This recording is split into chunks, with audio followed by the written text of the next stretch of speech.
columnas comentamos que también está clasificada por generaciones, primeras y segundas generaciones. Una de las características de estos medicamentos, ¿verdad? Es que tienen concentraciones, en el caso de norfloxacino, concentraciones bajas, ¿verdad?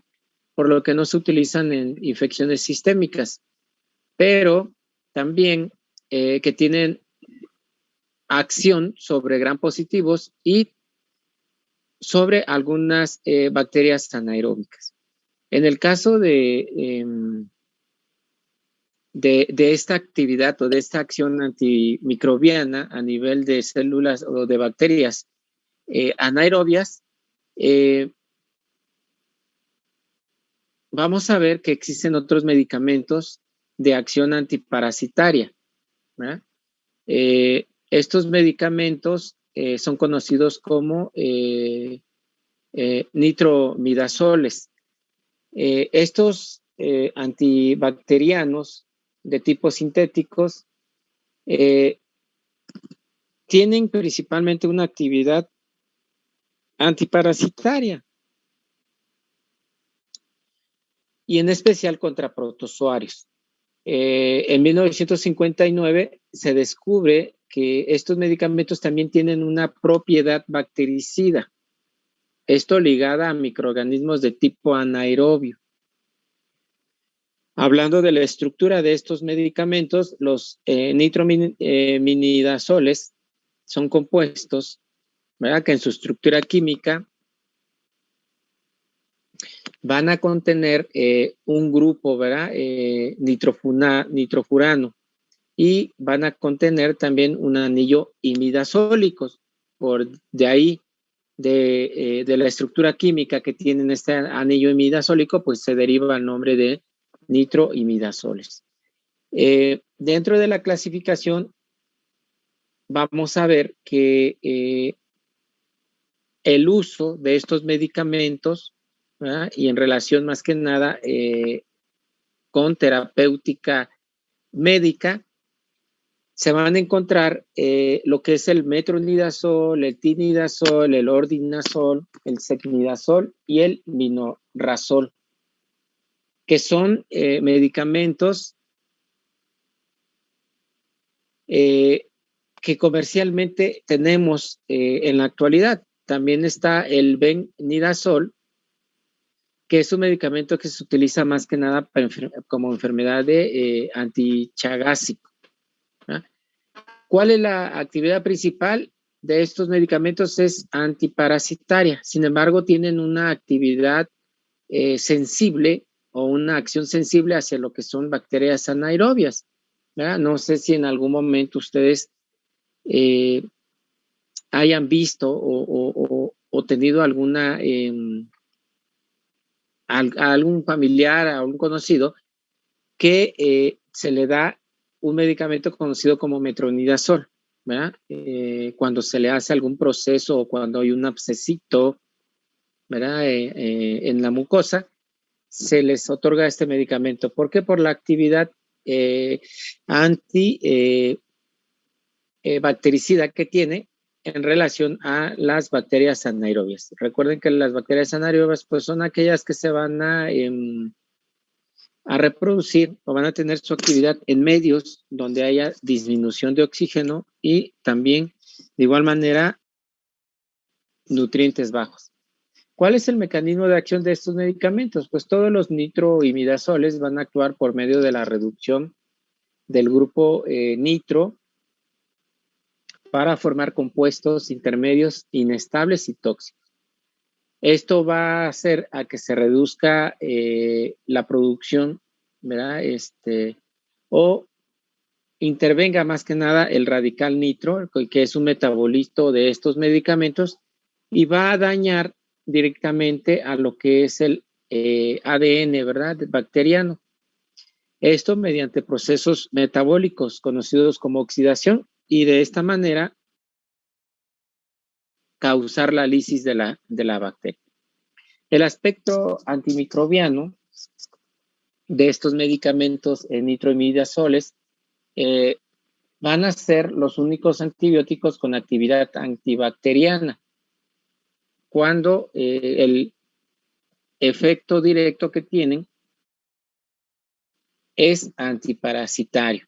El espectro que cubre estos medicamentos van a ser aquellos protozoarios anaeróbicos, como son la Trichomona vaginalis, como es la Entamoeba histolítica, Giardia lambda, Placidium coli, ¿verdad? Anaerobias como Bacteroides fragilis, Fusobacterium, Clostridium difficilie, ¿verdad? Veilonella, cocos cocos anaerobios como el Peptococos, el Peptostreptococcus, bacterias también como la Gardnerella vaginalis, el Helicobacter pylori, que es uno de los medicamentos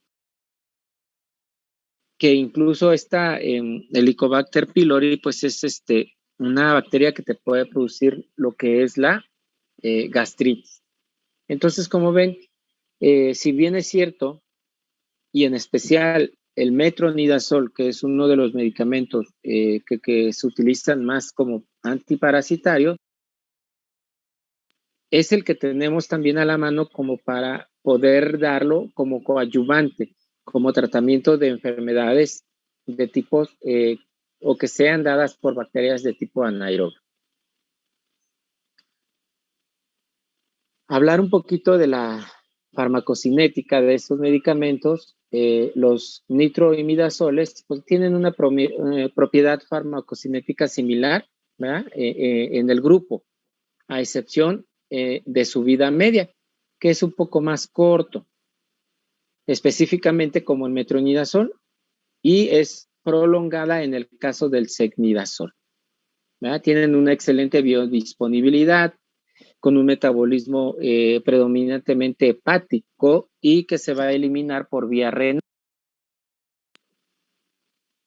Algunos aspectos antibacterianos y antiprotozoarios de estos medicamentos, pues vamos a ver que tienen actividad sobre bacteroides fragilis, Fusobacterium, Clostridium perfringens, Clostridium difficilis, Gardnerella vaginalis, Helicobacter pylori, Entamoeba histolítica, Giardia lambda, Trichomona vaginalis, infecciones por anaerobios, como son colitis pseudomembranosa, vaginitis inespecífica, erradicación de este Helicobacter pylori, amebiasis invasiva, Giardia y tricomonas, ¿verdad? Estas enfermedades pues son producidas por las bacterias que ya he comentado, ¿verdad? Que están del lado izquierdo.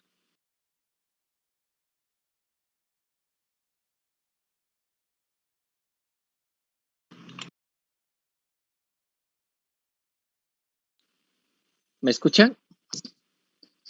Sí, doctor. Sí, doctor. Bueno, hasta acá preguntas o comentarios.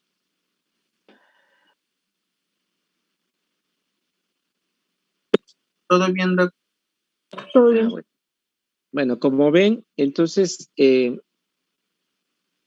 ya vimos la gama de medicamentos o de antibióticos que tienen o que vamos a tener como uso odontológico, ¿verdad? Medicamentos que van a ser nuestras herramientas en el manejo de nuestros pacientes, ¿verdad? Ya saben la gama de medicamentos los cuales van a actuar en un lugar específico de la bacteria, desde la membrana, desde la pared celular, así también desde los componentes genéticos, que es hablar de los ácidos nucleicos, y de igual manera de los receptores, ¿verdad? Que se encuentran a nivel ribosómico. Cada uno de ellos con la acción o el objetivo primordial que es la lisis de la bacteria. Esto, claro, está que va a estar anudado, ¿verdad? O va a ser un coadyuvante también de lo que es nuestro sistema inmunológico, porque al inhibir la fisión binaria de las bacterias, lo que va a hacer nuestro sistema inmunológico con los macrófagos, todas estas cascadas del complemento que se van activando es destruir a la bacteria. ¿De acuerdo? Ahora, metiéndonos un poquito más y para poder hablar ya de algunas bacterias en especial, vamos a ver que desde la década de los 80, ¿verdad? En un hospital de Berlín, se ha venido trabajando, o se trabajó en su momento, ¿verdad? Por el médico danés Hans Christian Gram, el desarrollo de las bacterias, el estudio enfocado a lo que es la bacteriología.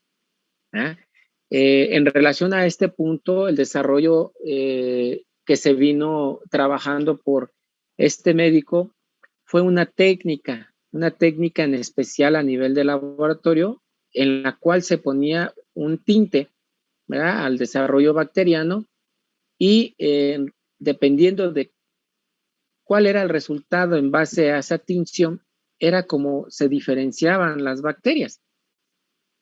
En el caso de esos estudios que realizó Hans Graham, ¿verdad?, o Graham,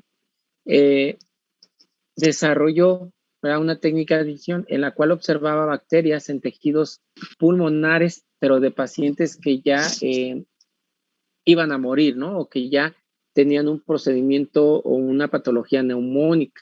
Ahí empezó a hacer esos estudios. El predominio que desarrolló ahora se llama tinción de Gram. Y con esto demostró dos categorías generales de bacterias, ¿verdad? Y estas que causaban infección en su momento a nivel pulmonar. Algunas se tenían de un color violeta y otras se tenían de color rojo, ¿verdad? Con esta técnica de Gram. La tinción de Gram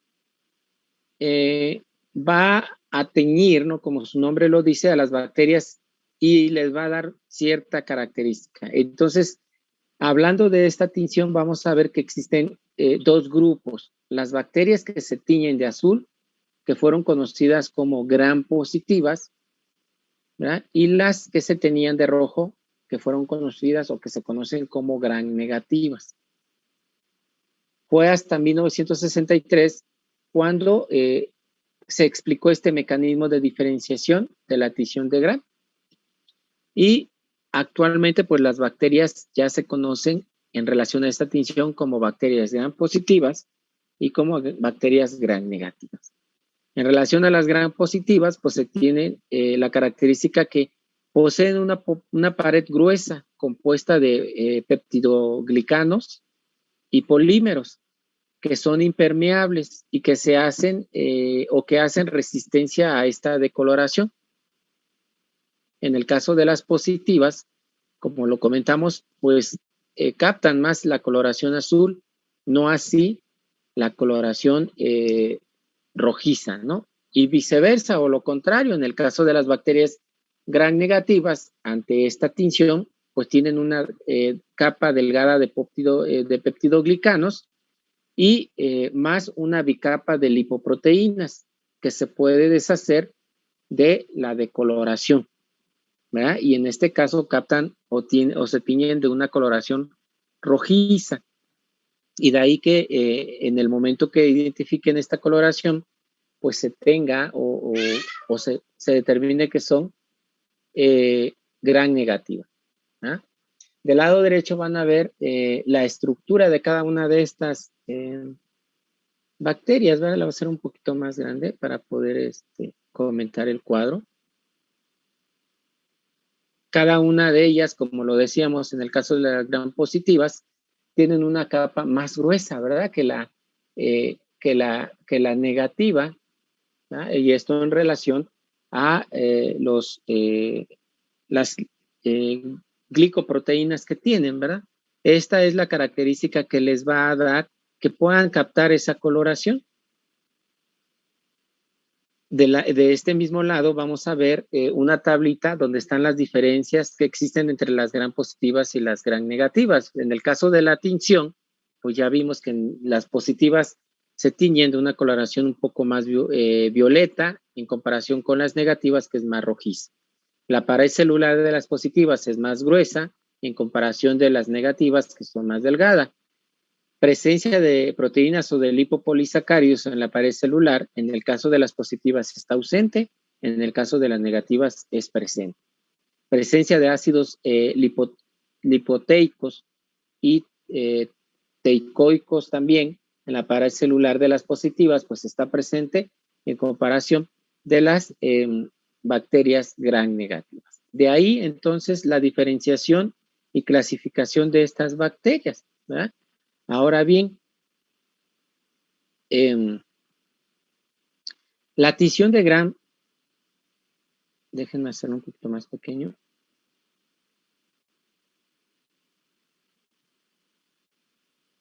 La tinción de Gram, entonces, es un tipo de tinción diferencial empleado en microbiología. Esto va a permitir diferenciar fácilmente, ¿verdad?, a las bacterias y sus características morfológicas.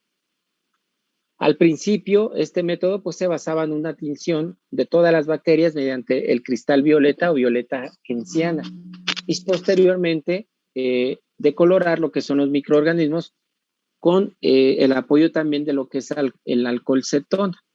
Esto decoloraba, ¿verdad?, a la membrana o a esta tinción, y lo que hacían los microorganismos es que captaban ese tinte, ¿verdad?, y se diferenciaban entre gram negativas y gram positivas.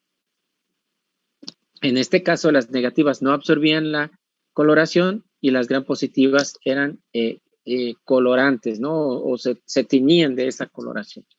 Posteriormente se utiliza colorantes de contraste para visualizar a estos microorganismos, como es la fucina y la sarfarina, ¿verdad? Estos son los que actualmente se utilizan, este tipo de tinciones. Y de igual manera, ¿cuál era el objetivo? Pues poder identificar estas características de las bacterias, gram positivas y gram negativas.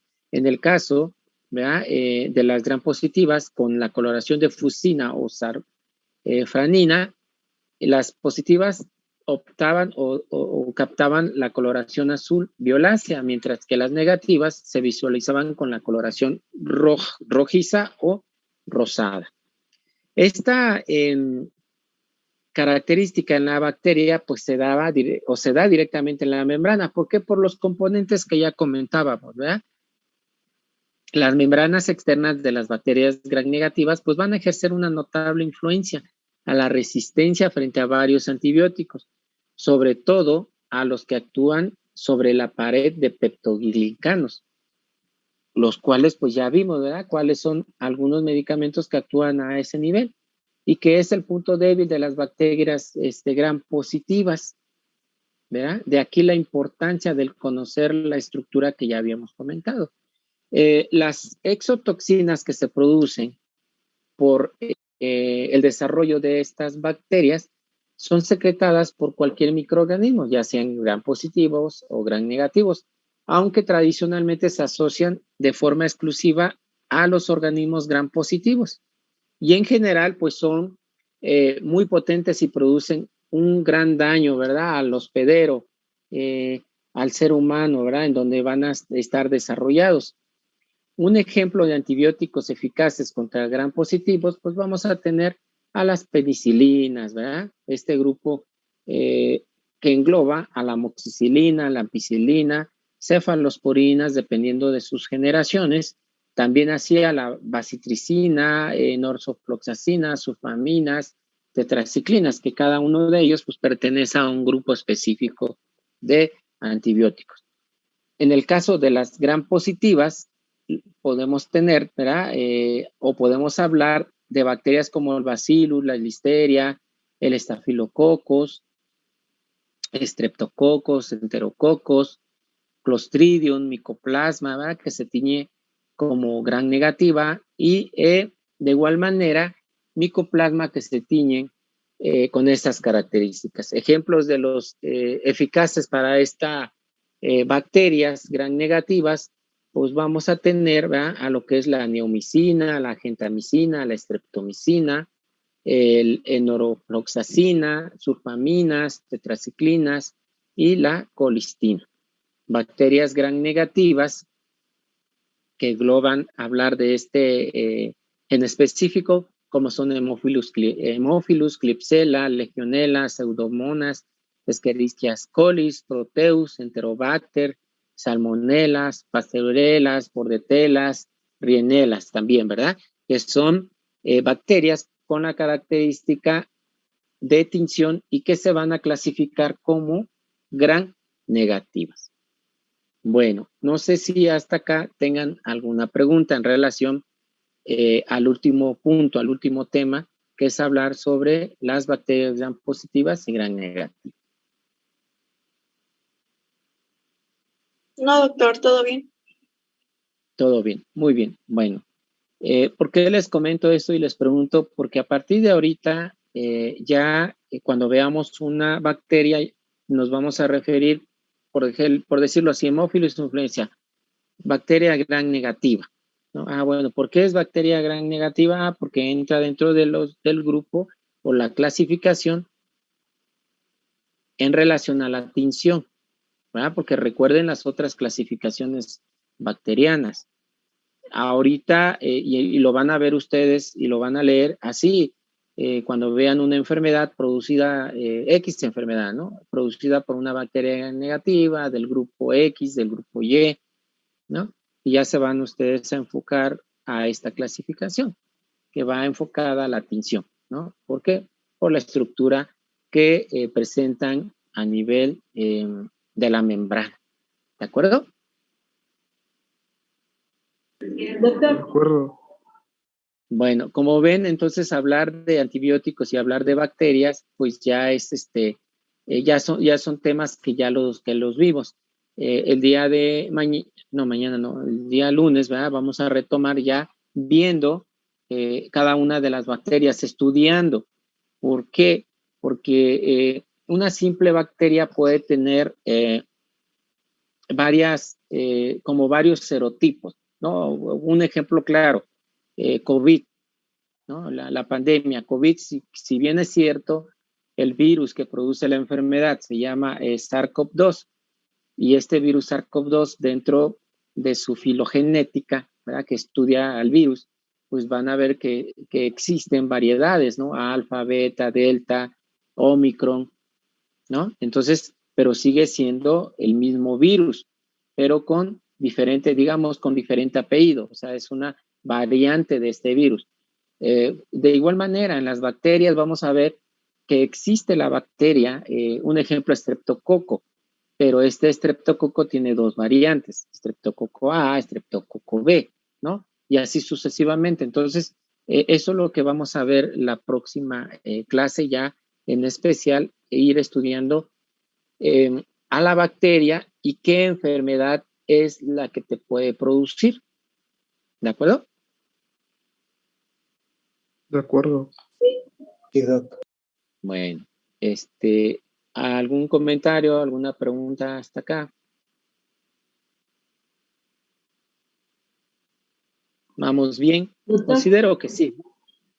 Mande. Doctor. Sí, escucho. Las bacterias que, por ejemplo, son gram positivas, no son específicamente de un área, ¿verdad? Podemos encontrar gram positivas tanto en cavidad bucal como en otros sitios del cuerpo, ¿no? Es correcto, es correcto. ¿Qué la va a definir? Nada más la tinción, ¿no? O sea, no van a ser específicas. Es que todas las gram positivas se encuentran nada más en la mucosa oral. No. Las podemos encontrar, por ejemplo, ¿no? El estafilococo, ¿no? Que su predominio sí está en piel, ¿no? En piel. Conociendo la estructura, conociendo se me fue el nombre, el ecosistema bacteriano, pues sabemos que se va a encontrar en piel, sabemos que es una bacteria la cual va a ser sensible a X medicamento, ¿no? Y sabemos que pudiera tener una variante, ¿verdad? Un ejemplo claro está en que una infección por un virus, como es los fueguitos, ¿no? El fuego. esa infección, conocido como herpes labial tipo 1, porque existe tipo 1, tipo 2, ¿no? Ese herpes labial que sale, que son los fueguitos que salen a nivel de la mucosa, ¿verdad? O de la boca, se puede sobreinfectar precisamente por este tipo de bacterias como estafilococo. O sea, no por el simple hecho de que tengamos una infección viral no quiere decir que no pueda haber una sobreinfección, ¿vale? Pero no es característico, o sea, no, las gram positivas no es que sean específicos de un solo lugar. ¿De acuerdo? Sí, gracias. Ajá, a ver, acá hay una pregunta. No, bueno, les comento la pregunta para que lo escuchen ustedes. Nos preguntan que si el Helicobacter pylori se considera como como un parásito. No, es un microorganismo, sí, ¿no? Ahí engloba a todos, ¿no? Pero es más una bacteria. No es un parásito, es una bacteria. Ajá, sí, es correcto. Es correcto. Es correcto que tiene acción directa sobre el Helicobacter pylori, pero es una bacteria. ¿Por qué se da? Primero, la gastritis, ¿verdad? Ya hay estudios en el cual te dicen que es producido por esta bacteria que es el Helicobacter pylori. Recuerdan las características que tiene la bacteria, que es muy resistente, ¿no? Gracias a estas enzimas que manejan a ciertos antibióticos. Sin embargo, en algunos estudios se ha visto la manera de que esa sensibilidad, sensibilidad y esa resistencia que produce esa bacteria, pues ayuda a las monoterapias. ¿Se acuerdan que había amoxicilina con sulbactán, amoxicilina ácido clavulánico, ampicilina, sulbactán, amoxicilina ácido clavulánico? ¿Cuál es el objeto de combinar los medicamentos? Pues ver la manera de que actúen en diferentes sitios y de esta manera poder llevar a la lisis a la bacteria. En el caso del Helicobacter pylori, se utilizan monoterapias o triterapias también, ¿no? O sea, donde metes 2 o 3 medicamentos. ¿Con qué fin? Con el fin de hacer más sensible el medicamento y poder destruir a la bacteria. Pero el Helicobacter pylori es una bacteria. ¿Por qué se utiliza el metronidazol? Porque es un medicamento que te ha tenido un efecto también directo sobre la bacteria.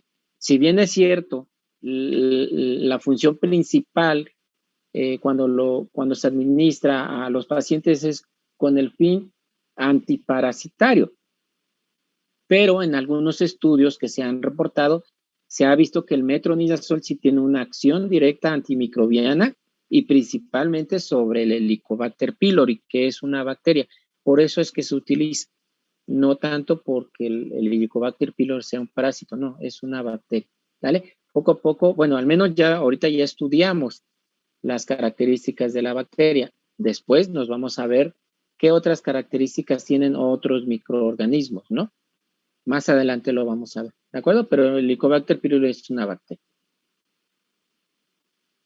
¿Sí? Doctor, ¿y los nitroimidazones a nivel de qué parte de la bacteria actúan? Sí lo vimos. Sí o del parásito. Del parásito. Ok. Bueno, a nivel del parásito, hablar de parasitología, vamos a ver que un parásito tiene varios periodos de formación. ¿Cómo se infectan? Por medio de huevecillos, por medio de quistes, ¿no? Y en este caso, en el caso del metronidazol actúa sobre ese nivel, ¿no? Del parásito, sobre los niveles o el periodo de quiste, ¿verdad? Inhibiendo el desarrollo. De igual manera, actúan sobre la estructura parasitaria en formación. En el caso de la bacteria, inhibe la replicación del ADN, inhibe los receptores 50 o 30S, inhibe a nivel de la pared celular la formación o inhibe las enzimas, ¿no? Igual en el parásito también, que inhibe la oxigenación a nivel del quiste, ¿no? ¿Y esto qué va a hacer? Pues que se muera el parásito, ¿no? A que va a actuar un parásito, tiene un metabolismo diferente a una bacteria, ¿sí? Como su nombre lo dice, parásito, o sea, necesita estar en un huésped para poder sobrevivir. Entonces, ¿cómo se va reproduciendo? Por fases. Entonces, de igual manera, tiene una fase en especial y más que nada a nivel quístico donde van a actuar estos imidazoles. ¿De acuerdo? Sí, gracias. Muy bien.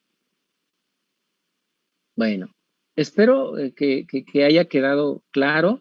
Espero que no nos haya causado. Yo considero que no. Yo considero que venimos bien. Venimos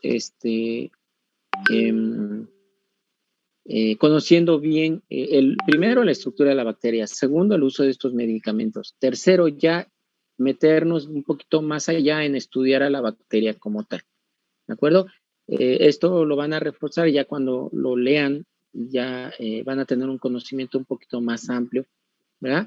Pero en la siguiente clase lo que vamos a ver, ya específicamente ver este tipo de bacterias y qué enfermedades te pueden producir y también vamos a ver qué medicamentos pudiéramos utilizar, ¿no? ¿De acuerdo? De acuerdo. Sí, doctor. Bueno, lo vamos a dejar acá y lo vamos a retomar el día lunes. El día lunes continuamos con este tema de bacteriología. Sí, doc. Está bien. Bueno, Está bien, doctor. Gracias. Hasta el lunes. Está bien, doctor.